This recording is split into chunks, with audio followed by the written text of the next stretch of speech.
15 फरवरी की वह पवित्र रात्रि आ रही है। वह रात्रि जिसे शास्त्रों ने केवल पर्व नहीं बल्कि भाग्य परिवर्तन की घड़ी कहा है। यह है महाशिवरात्रि, वह दिव्य क्षण जब भगवान शिव और माता पार्वती का पावन मिलन हुआ था। कहा जाता है इस दिन सुहागन स्त्रियां यदि नियम पूर्वक व्रत करें तो उनके पति की आयु, घर की समृद्धि और वैवाहिक सुख में दिव्य वृद्धि होती है। लेकिन अगर कुछ विशेष गलतियां हो जाए तो साधना का फल रुक सकता है। यह कहानी है नंदिता की।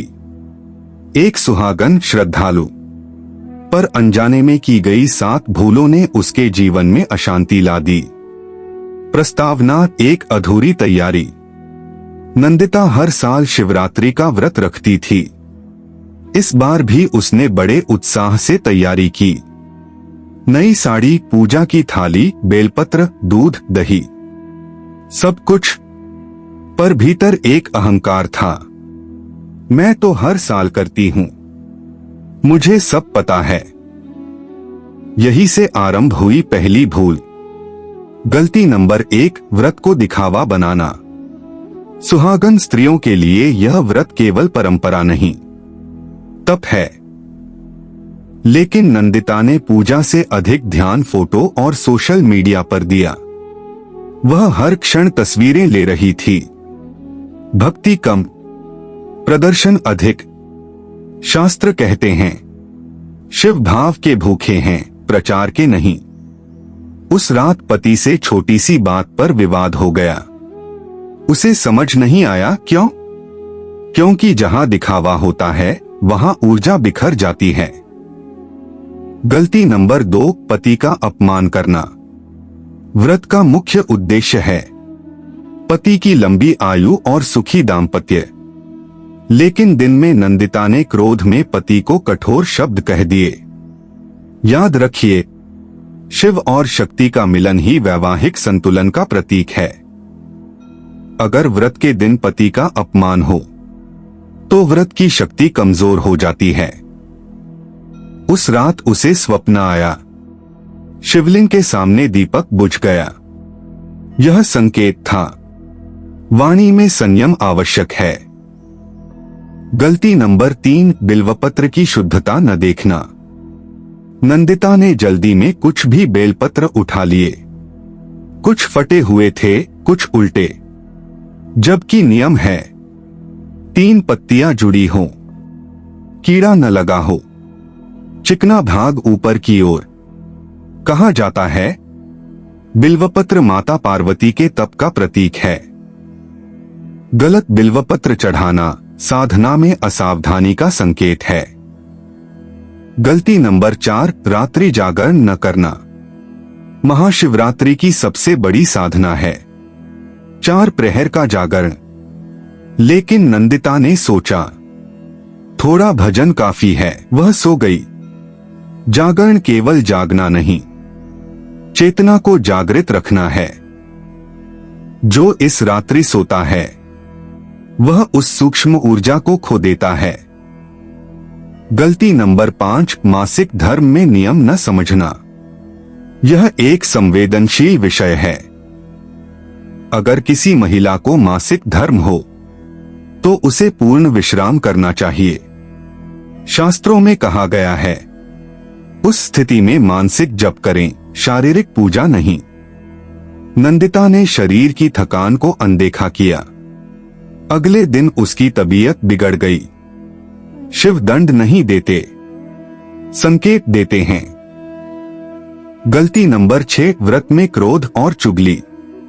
दिन भर उपवास में वह चिड़चिड़ी हो गई। पड़ोसन की बुराई, रिश्तेदारों की आलोचना।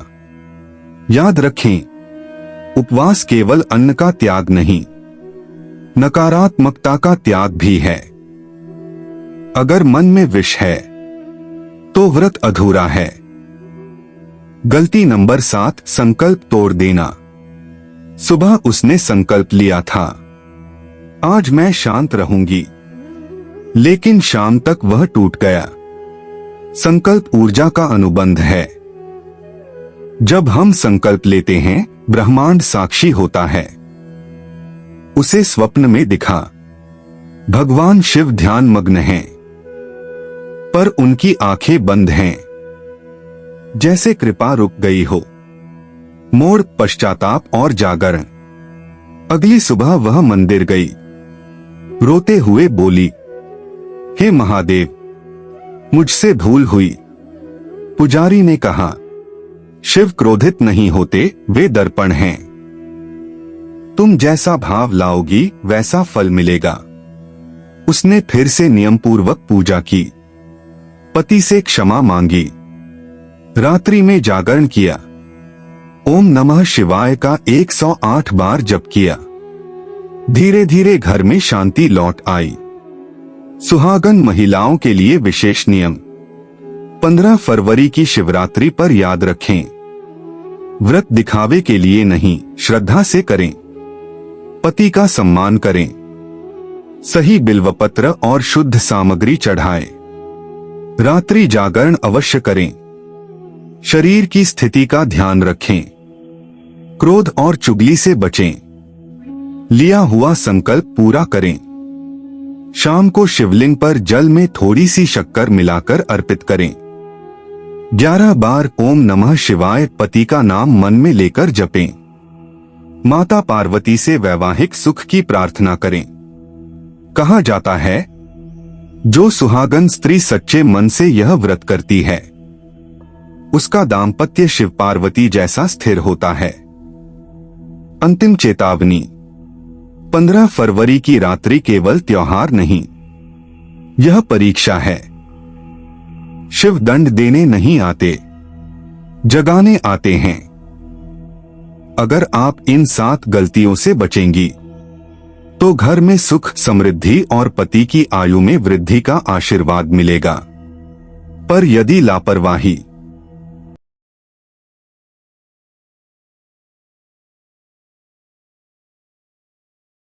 पंद्रह फरवरी महाशिवरात्रि के लिए अंतिम चेतावनी।